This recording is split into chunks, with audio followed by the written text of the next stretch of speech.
Guana demo. Tetapi fitnah demi fitnah, fitnah demi fitnah kita hadapi, fitnah demi fitnah pemimpin kita hadapi. Sebagai contoh, mereka akan datang ke sini dan bercerita bahawa Presiden Parti, bahawa Datuk Seri Najib Tun Razak terlibat dengan kes Altantuya. Mereka di tempat-tempat lain seperti di Bukit Gantang mengusung keranda Altantuya. Mungkin juga mereka akan usung keranda Altantuya ketika hari penamaan calon di Mani Urai yang akan datang ini. Saya ingin menjelaskan bahawa tiada kaitan Altantuya Syaribu dengan Datuk Najib Tun Razak.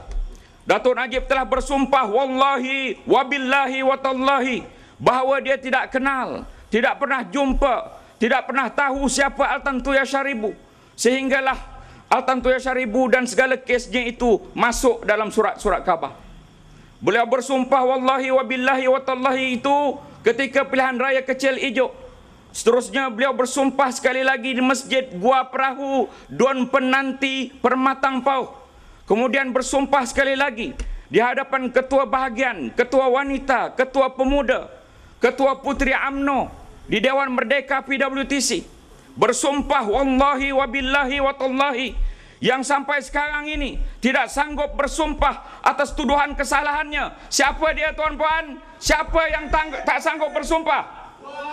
Ya, tuan-puan telah menjawabkan siapa yang tidak sanggup bersumpah. Tetapi tuduhan demi tuduhan terus diberikan kepada Datuk Najib Tun Razak.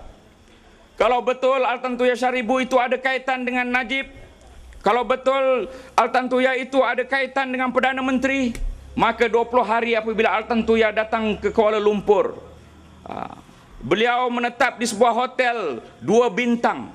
Beliau tak cari Datuk Najib, tapi beliau cari Razak Baginda. Kalau betul ada urusan dengan Datuk Najib, dia cari Datuk Najib, bukan cari Razak Baginda. Itu satu logik akal kita. Kemudian sepanjang beratus hari perbicaraan itu, tidak ada sepatah pun disebut nama Datuk Najib. Tidak ada sepatah pun disebut nama Datin Seri Rosmah. Kalau kita ini ingin digantung kerana hukuman mati membunuh orang, tentu akan bercerita segala serba-serbi tanpa selindung.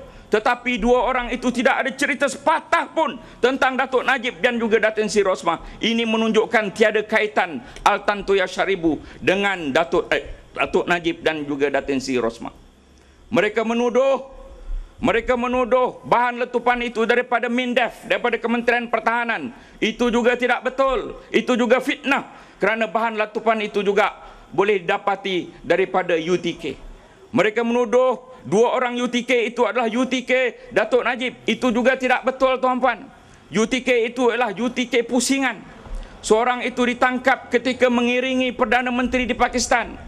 Ia adalah UTK pusingan dan bukan UTK khas kepada Datuk Najib. Mereka menuduh anak Altantuya Syaribu itu anak Datuk Najib, maka dihantar Jabatan Kimia ke Mongolia dan mengesahkan bahawa anak Altantuya itu adalah anak kepada Altantuya dan juga suaminya. Tiada kaitan dengan Razak dan juga tiada kaitan dengan Datuk Najib.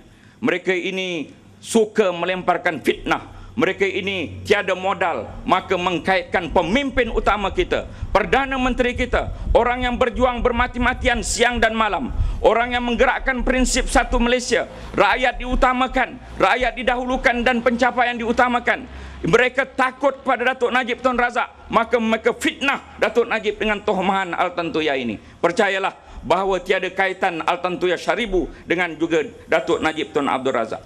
Kemudian mereka menuduh Datuk Najib menggunakan prinsip liberalisasi. Maka dengan prinsip liberalisasi itu MECD ataupun Kementerian Pembangunan Usahawan dibubarkan.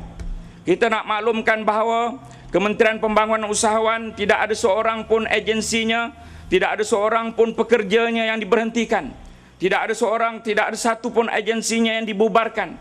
Tetapi diserapkan kepada 8 menteri yang lain. Jika dahulu hanya seorang menteri UMNO yang bekerja untuk membangunkan usahawan, sekarang ini ada 8 orang menteri kanan UMNO termasuk Datuk Mustafa Mohamad membantu untuk membangunkan usahawan.